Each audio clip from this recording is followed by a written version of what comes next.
কি কাজ করলে আপনার রোজা ভেঙে যাবে? অনেক প্রশ্ন আমার পেজে আসে, আসলে সুযোগ হয় না এগুলোর উত্তর টাইপ করে দেওয়ার। অনেকে জিজ্ঞেস করেন যে এটা করলে রোজা ভাঙবে কিনা, আমি এই পরিস্থিতিতে পড়েছি, রোজা আছে না নাই। তো আমরা এখন শুনবো যে কি করলে আপনার রোজা ভাঙবে। আসলে রোজা বা সিয়ামের সংজ্ঞার দিকে তাকালেই কিন্তু আমরা বুঝে ফেলি কি কাজ করলে আপনার রোজা ভেঙে যাবে। রোজা বা সিয়ামের সংজ্ঞা হচ্ছে as-sawmu huwa al-imsak anil akli wash-shurbi wal-jima'i min tulu'il fajri ila ghurubi ash-shamsi ma'an niyyah। সকাল থেকে সন্ধ্যা পর্যন্ত নিয়ত সহকারে খাওয়া, পান করা এবং স্ত্রীর সাথে অন্তরঙ্গ মেলামেশা থেকে বেঁচে থাকার নামই হচ্ছে সিয়াম। তো এই সংজ্ঞার ভিত্তিতে আমরা বুঝতে পারি যে আপনি যদি ইচ্ছা করে খান, ইফ ইউ ইট ইন্টেনশনালি, ইচ্ছা করে যদি কিছু খান আপনার রোজা ভেঙে যাবে। ইচ্ছা করে যদি কিছু পান করেন, দ্বিতীয়ত আপনার রোজা ভেঙে যাবে। এবং আপনি যদি ইচ্ছা করে ফিজিক্যাল ইন্টারকোর্স করেন, হাজব্যান্ড ওয়াইফ যদি দিনের বেলা ফিজিক্যাল ইন্টারকোর্স করে রমাদানে এবং এতে যদি তাদের সিমেন আউট হয়, বীর্যপাত হয়, তাহলে রোজা ভেঙে যাবে। 4 নম্বরে ভমিটিং ইন্টেনশনালি, ইচ্ছাকৃত যদি কেউ বমি করেন, খেয়াল রাখবেন ইচ্ছা করে যদি কেউ বমি করেন তাহলে কিন্তু আপনার রোজা ভেঙে যাবে। 5 নম্বর হচ্ছে আল ইস্তিমনা, মানে হচ্ছে মাস্টারবেশন, বাংলায় যেটাকে বলে হস্তমৈথুন। এটা অনেক যুবক ভাইদের এই অন্ধকার জগতের সাথে পরিচয় ঘটে গিয়েছে, আল্লাহ তাদেরকে হেফাজত করুক। এই মাস্টারবেশন এটা বড় ধরনের একটা কবিরা গুনাহ, ইস্তিমনা। যদি হস্তমৈথুনের মাধ্যমে কেউ বীর্যপাত করে, সিমেন আউট করে, তাহলে কিন্তু তার রোজা ভেঙে যাবে। 6 নম্বর হচ্ছে আল হিজামা, কাপিং, শিঙ্গা লাগানো। শিঙ্গা লাগানো সুন্নত, বিষ্ণু ইসলাম শিঙ্গা লাগাতেন। শিঙ্গা হচ্ছে এক ধরনের কাপ লাগানো, যেটা দেহে লাগালে দেহের পচা রক্ত, দূষিত রক্ত বের হয়ে যায়, আপনার দেহের যে পেইন, ব্যথাগুলো ভালো হয়ে যাবে আর কি। তো এতে অনেক পরিমাণ রক্ত বের হয়। চায়ের কাপের কাপ পরিমাণ যদি রক্ত দেহ থেকে বের হয়ে যায় তাহলে আপনার রোজা ভেঙে যাবে। সর্বশেষ হচ্ছে স্মোকিং। যারা স্মোক করেন সাবধান, আপনি স্মোক করলে, সিগারেট খেলে কিন্তু আপনার রোজা ভেঙে যাবে। অবশ্যই রোজা অবস্থায় কিন্তু আপনি স্মোকিং করতে পারবেন না, তাহলে আপনার রোজা ভেঙে যাবে। তো এই 7টি কাজ যদি আপনারা করেন ইন্টেনশনালি, ইচ্ছাকৃত, তাহলে কিন্তু আপনার রোজা ভেঙে যাবে। এখন ইচ্ছাকৃত যদি রোজা ভাঙেন তাহলে ওই রোজার জন্য কিন্তু শুধু কাজা করলে হবে না, আপনাকে কাফফারাও দিতে হবে। কাফফারা কি? ইচ্ছা করে একটা রোজা ভাঙলে আপনাকে 2 মাস 60টা রোজা রাখতে হবে। 60, I repeat, you have to fast 60 fasting, you have to offer 60 fasting, অর্থাৎ 60টি রোজা রাখতে হবে, তাও মোতাওয়ালিয়া, লাগাতার। আপনি কিছু রাখার পরে যদি ভেঙে ফেলেন তাহলে কাজ হবে না, আবার নতুন করে শুরু করতে হবে। কিন্তু আপনি একটি রোজার কারণে যদি 60টি রোজাও রাখেন, রমাদানের রোজার যে বরকত, মাহাত্ম্য, সেটা কি আপনি পাবেন? কখনোই সেটা আপনি পাবেন না। তো এজন্য কোনো ক্রমেই যাতে ইচ্ছাকৃত আমরা রোজা ভেঙে না ফেলি, এই রোজার বরকত থেকে যাতে আমরা বঞ্চিত না হই। এখন কারো অবস্থা যদি এমন হয় যে রোজা ভেঙে ফেলেছেন, একটা 60টা রোজা রাখা তার পক্ষে কোনোভাবেই সম্ভব না, অসুস্থ, তখন তিনি কাফফারা দিবেন, অর্থাৎ 60 জন মিসকিনকে তিনি খাবার খাইয়ে দিলে হয়ে যাবে।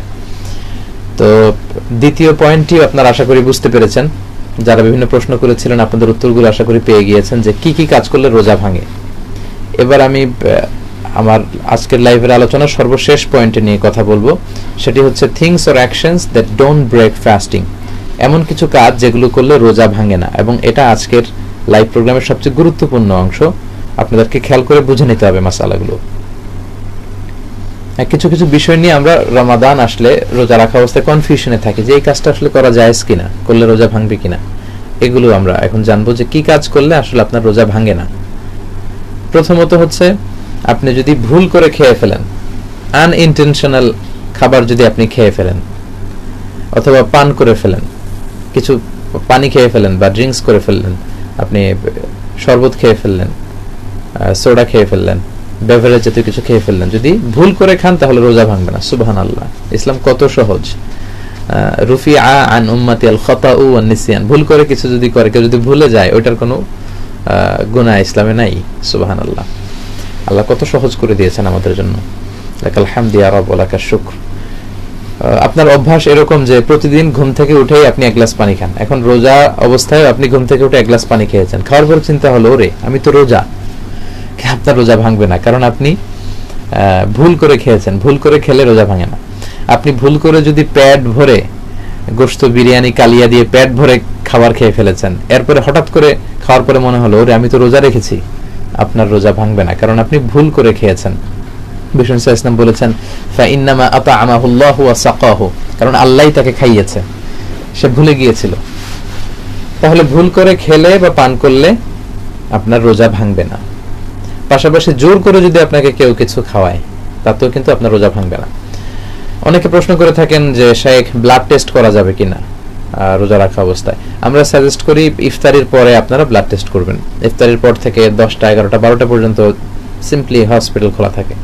আর কোনো কারণে যদি দিনের বেলা করতেই হয়, ব্লাড টেস্ট যদি অল্প রক্ত নিয়ে করা হয় রোজা ভাঙবে না। এক্ষেত্রে মেজারমেন্ট হচ্ছে কাপিং, মানে সিঙ্গা লাগালে যত রক্ত বেরোয়, সিঙ্গাতে কমপক্ষে চায়ের কাপের পরিমাণে 1 কাপ পরিমাণ রক্ত বেরোয়। তো এই পরিমাণ যদি আপনার ব্লিডিং হয় বা রক্ত নেওয়া হয় সিরিঞ্জ দিয়ে 5-6 সিরিঞ্জ, তাহলে কিন্তু রোজা ভেঙে যাবে। কিন্তু 1 সিরিঞ্জ দিয়ে 2 সিরিঞ্জ দিয়ে যদি কোনো কারণে ছোট সিরিঞ্জ দিয়ে আপনার ব্লাড টেস্ট করাই লাগে ইন কেস অফ ইমার্জেন্সি, এতে আপনার রোজা ভাঙবে না ইনশাআল্লাহ। এরপর অনিচ্ছাকৃত যদি বমি চলে আসে রোজা ভাঙবে না। আমরা আগে বলেছিলাম ইচ্ছা করে বমি করলে রোজা ভেঙে যায়, কিন্তু আনইনটেনশনাল ভমিটিং যদি আপনার হয় এতে আপনার রোজা ইনশাআল্লাহ ভাঙবে না। তারপর নোজ ব্লিডিং, নাক দিয়ে যদি রক্ত বেরোয় অল্প হলে রোজা ভাঙবে না, কিন্তু এই কাপ পরিমাণ যদি হয়, মানে as long as it isn't a great amount, খুব বেশি পরিমাণে না হলে ইনশাআল্লাহ রোজা ভাঙবে না। আপনি বন্ধ করে ফেলবেন, নাক ধরে ফেলবেন যাতে ব্লিডিংটা খুব বেশি না হয়। 5 নম্বরে হচ্ছে রিমুভিং টুথস। অনেকের দাঁত ফালানো লাগে রোজা অবস্থায়, দাঁত একটা নড়বড়ে হয়ে আছে, ফাস্টিং অবস্থায় রোজা অবস্থায় আপনার দাঁত পড়ে গেল, তখন কিন্তু যাতে রক্ত খুব বেশি বের না হয় আপনাকে খেয়াল রাখতে হবে। খুব বেশি বের হয়ে যদি 1 কাপ পরিমাণ, আসলে দাঁত ফালানোর সময় এত রক্ত বেরও হয় না, তো দাঁত ফালানোর পরে আপনাকে ব্লিডিংটা বন্ধ করে ফেলতে হবে মুখে চেপে, টিস্যু দিয়ে বা তুলা দিয়ে, ইনশাআল্লাহ আপনার রোজা ভাঙবে না। 6 নম্বর কথা হচ্ছে ইনজেকশন। অনেকে প্রশ্ন করে যে শায়েক রোজা অবস্থায় ইনজেকশন নেয়াই লাগছে, ইনজেকশন নেওয়া যাবে কিনা। এটা খুব গুরুত্বপূর্ণ একটা মাসআলা, এটা একটু ভালো করে জেনে নিন। রোজা অবস্থায় ইনজেকশন নিলে রোজা ভেঙে যাবে যদি 4টা শর্ত পাওয়া যায়। শর্ত নাম্বার 1, ইনজেকশনটা যদি এনার্জেটিক হয়, অর্থাৎ শক্তিবর্ধক, এনার্জেটিক হলে রোজা ভেঙে যাবে। তারপর এটা যদি ফুড সাপ্লিমেন্টারি হয়, ইনজেকশনটা মানে খাদ্যের পরিপূরক যদি হয়। এখন এরকম অনেক ইনজেকশন পাওয়া যায় যেটা আপনার দেহে পুশ করে দিলে আপনার 3 দিন 4 দিন ক্ষুধাও লাগবে না, আর শক্তিতে ভরপুর থাকবে আপনার দেহ। এটা ভিটামিন, মিনারেলস, পটাশিয়াম দিয়ে এত সমৃদ্ধ করা হয়েছে। এই জাতীয় ইনজেকশন নিলে রোজা ভেঙে যাবে। এরপর যদি সেটা আপনার ইনজেকশনটা যদি নিউট্রিশিয়াস হয়, পুষ্টিগুণ সমৃদ্ধ, তাহলে রোজা ভেঙে যাবে। 4 নম্বরে, if the injection goes in, the medicine goes in your stomach, আপনার পাকস্থলীতে, স্টমাকে যদি ইনজেকশনের ওষুধের কিছু অংশ ঢুকে তাহলেও আপনার রোজা ভেঙে যাবে।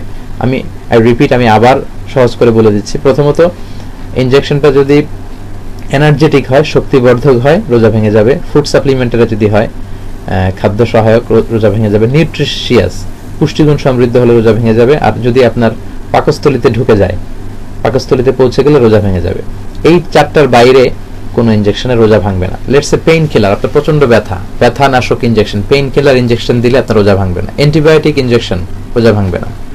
অনেকের ভ্যাকসিন দেয়া লাগে, HBS ভ্যাকসিন, জন্ডিসের ভ্যাকসিন দিতে হয়, বিভিন্ন ইনজেকশন দিতে হয়, এতে কিন্তু আপনার রোজা ভাঙবে না।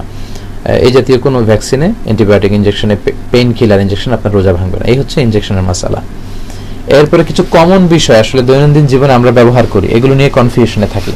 1 নম্বর হচ্ছে টুথপেস্ট। এই প্রশ্নের তো কোনো শেষ নেই, অনেক প্রশ্ন যে রোজা রেখে টুথপেস্ট ব্যবহার করা যাবে কিনা, ব্রাশ করা যাবে কিনা। সেক্ষেত্রে আমার সাজেশন হচ্ছে না, দিনের বেলা রোজা অবস্থায় আপনি টুথপেস্ট ব্যবহার করে ব্রাশ করবেন না।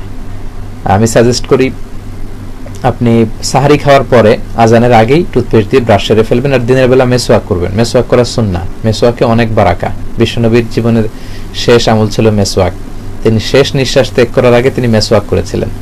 তো এই জন্য আপনি সাহারি খেয়েই ব্রাশ করবেন আর দিনের বেলা মেসওয়াক করবেন। কিন্তু কোনো কারণে যদি কেউ টুথপেস্ট দিয়ে ব্রাশ করে, পেস্ট ইউজ করে যদি ব্রাশ করে দিনের বেলা, তার রোজা কিন্তু ভাঙবে না। মাসালাটি আবার বুঝে রাখুন যে পেস্ট দিয়ে ব্রাশ করতে আমরা অনুৎসাহিত করি, কিন্তু কোনো কারণে দিনের বেলা টুথপেস্ট দিয়ে ব্রাশ করলে রোজা ভাঙবে না। স্কলাররা অনেকে বলেছেন যে মাকরু হয়ে যাবে, এটা ঠিক না, তবে ইনশাল্লাহ রোজা ভাঙবে না। দ্বিতীয়ত আই ড্রপ, মানে চোখের ড্রপ ইউজ করা লাগে অনেক সময়, চোখের রোগী যারা, চোখের ড্রপে ইনশাল্লাহ আপনার রোজা ভাঙবে না। এয়ার ড্রপ, কানের ড্রপ দিলে রোজা ভাঙবে না।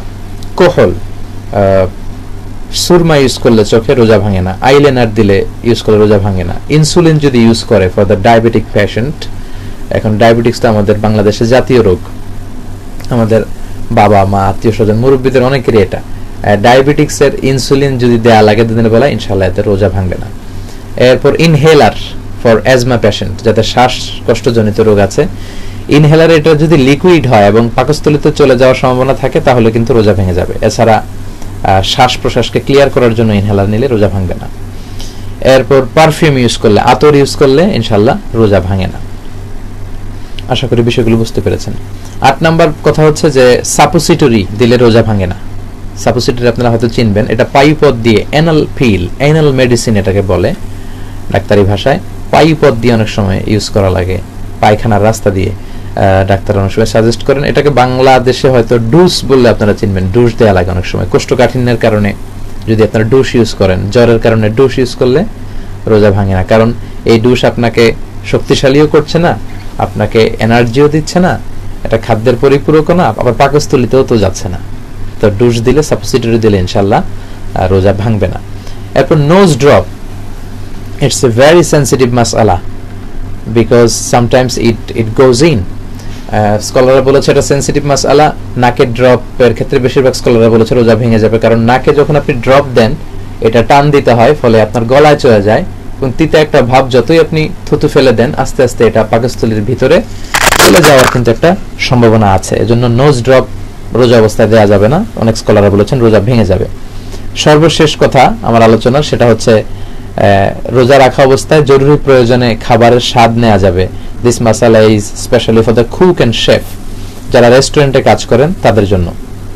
লেটস সে ইফতার মাহফিলে 500 জন লোক খাবে, আপনি বাবুর্চি বিরিয়ানি রান্না করছেন, তো সেক্ষেত্রে যদি ঝাল খুব বেশি হয়ে যায় কিংবা লবণ খুব বেশি হয়ে যায় তাহলে 500 জন রোজাদার ভাইয়ের কষ্ট হবে।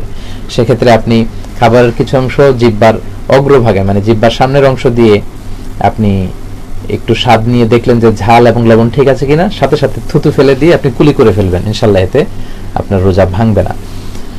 তো সম্মানিত শুধু দীর্ঘ সময় আপনাদের সাথে মাসালাগুলো নিয়ে আলোচনা করলাম, আমি একটু করে রিপিট করি।